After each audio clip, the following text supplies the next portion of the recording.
If you're over 60 years old, or if you know a man who's in that stage of life, what I'm about to share with you in the next few minutes could completely change the way you see relationships at this age.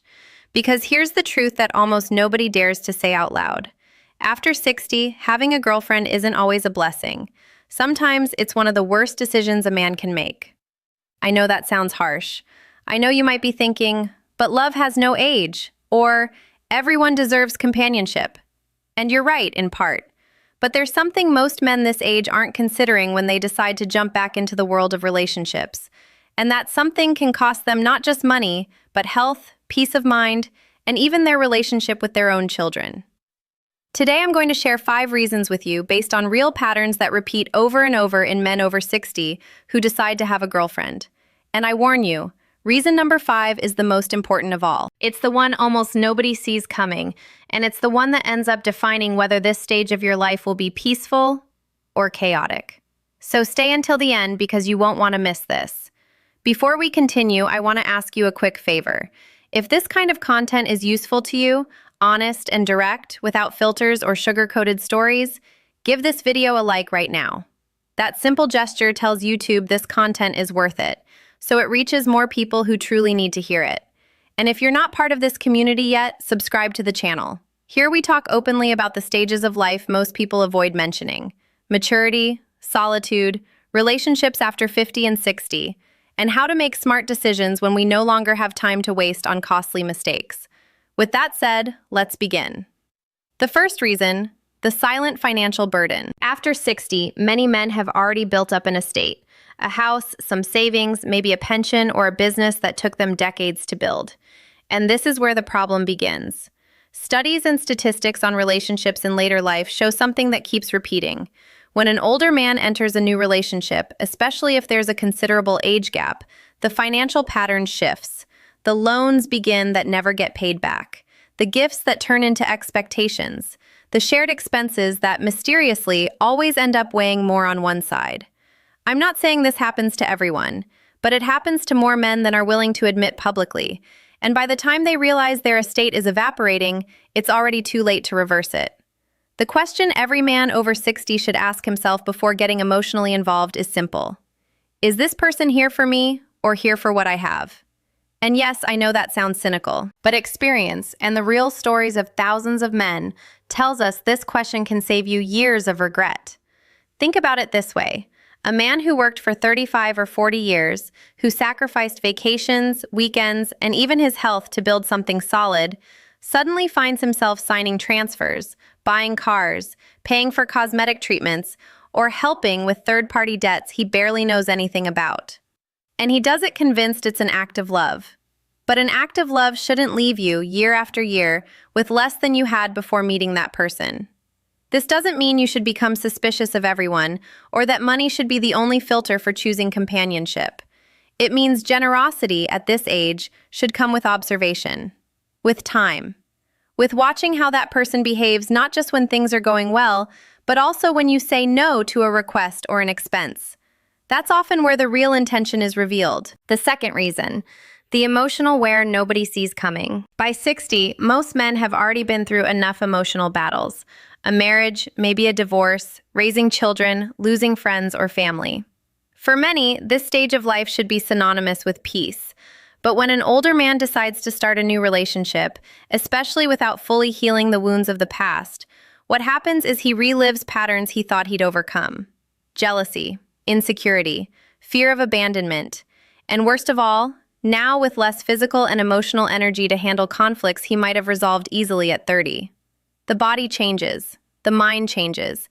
The ability to recover from an argument, a breakup, a betrayal is no longer the same. And many men underestimate this until they're already trapped in a relationship that drains them more than it gives them. The question here is, are your body and mind at this age prepared for the emotional toll of a new relationship? For many, honestly, the answer is no. And it's okay to admit that. There's something science backs up too: chronic stress, the kind that comes from constant arguments, emotional uncertainty, or unstable relationships, has a direct impact on cardiovascular health, sleep quality, and the immune system. At 30, the body absorbs that stress and recovers fairly easily. At 60 or 70, Every upset, every sleepless night from a fight, every episode of jealousy or distrust leaves a mark that takes much longer to heal, if it heals at all. This isn't about living in fear of love. It's about understanding that at this age, peace of mind has a value we perhaps didn't grasp before. And there are relationships that, no matter how much affection is involved, simply aren't worth that price. The third reason, the silent conflict with family. This is one of the most painful reasons, and it's rarely talked about openly. When a man over 60 starts a new relationship, especially with someone much younger, something starts to break within the family core. The children, who are now adults, begin to feel distrust.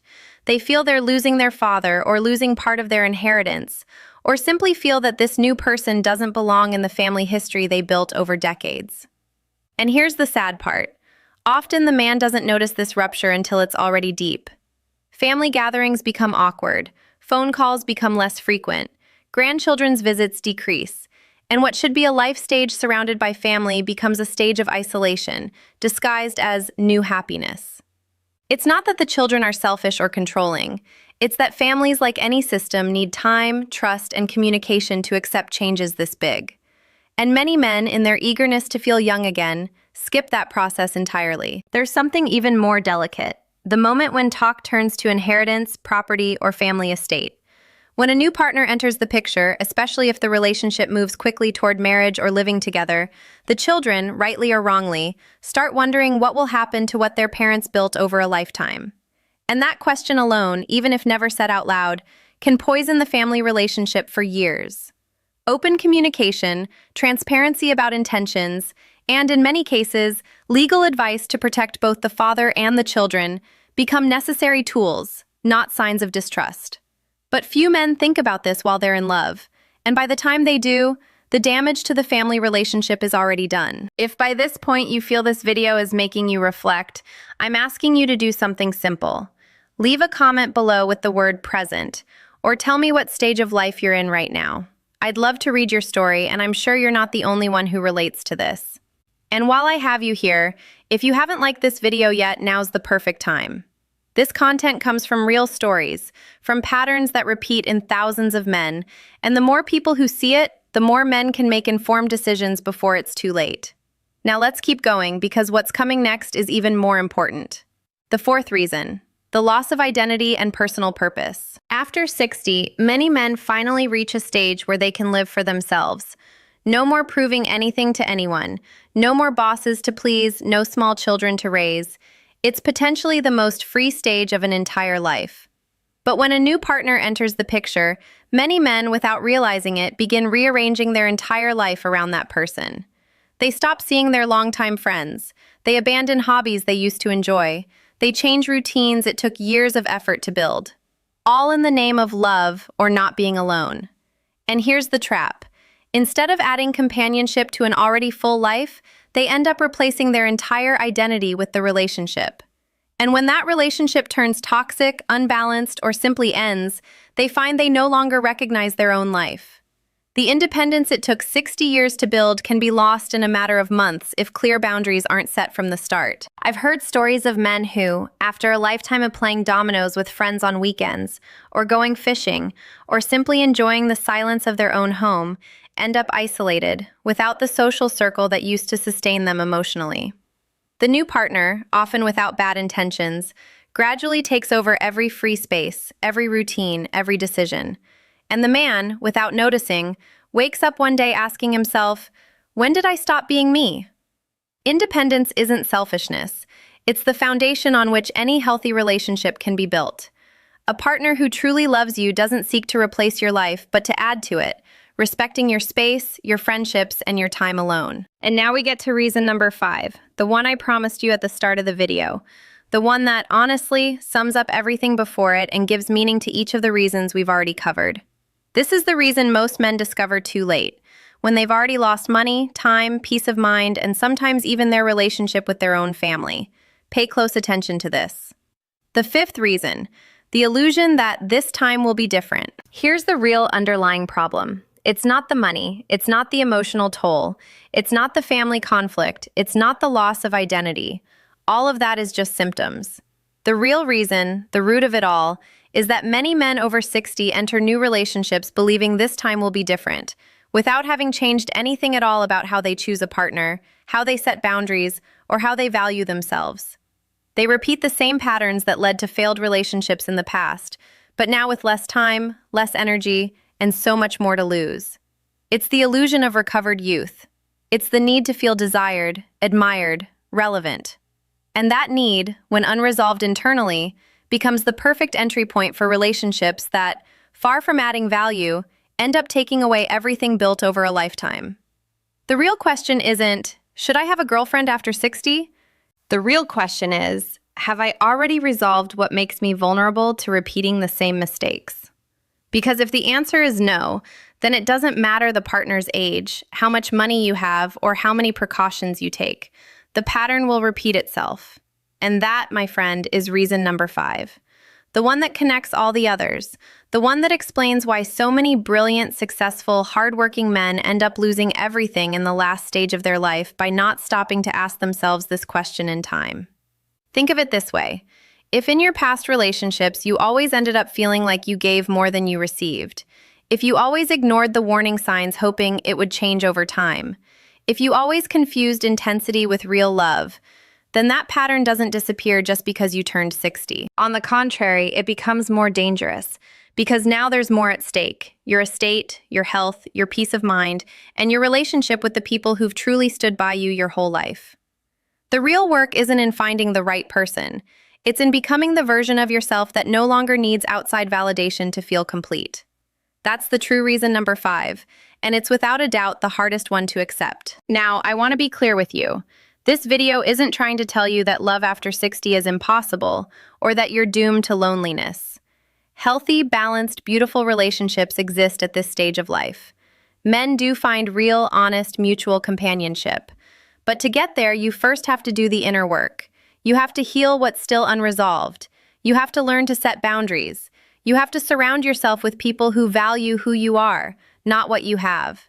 And above all, you have to stop looking to another person for what only you can give yourself: security, purpose, and peace. If you've made it this far, it's because this touched you in some way. Maybe because you're living it yourself. Maybe because you know someone going through this right now: a father, an uncle, a friend. And if that's the case, share this video with them. Not to call them out or make them feel bad, but because sometimes we need someone else to put into words what we felt ourselves but never dared to say. Sometimes a video like this arrives at the exact moment someone needs to pause before making a decision that could mark the rest of their life. Maturity doesn't mean you stop feeling, stop wanting companionship, or shut yourself off from love. It means choosing with your eyes open, with the experience only years can give, and with the clarity to know what you're willing to give and what you're never willing to lose again. If this video made you think, if you felt like you needed to hear this, do me a favor. Like it right now so more men in this same stage of life can find this content before making decisions they can't undo later. Subscribe to the channel if you haven't already. Here we keep talking, week after week, about the uncomfortable truths of maturity, relationships, and how to build a full life after 60, without emotionally depending on anyone else. And in the comments, tell me, of these 5 reasons, which do you think is the most common? Which have you seen yourself in your own life or in the life of someone close to you? Read other people's comments, reply, start a conversation. This community grows when we share real experiences. Thanks for staying with me until the end of this video. See you in the next one, where we'll keep talking about the decisions that truly matter at this stage of life. Take care, and remember, wisdom isn't about avoiding love. It's about loving yourself enough first.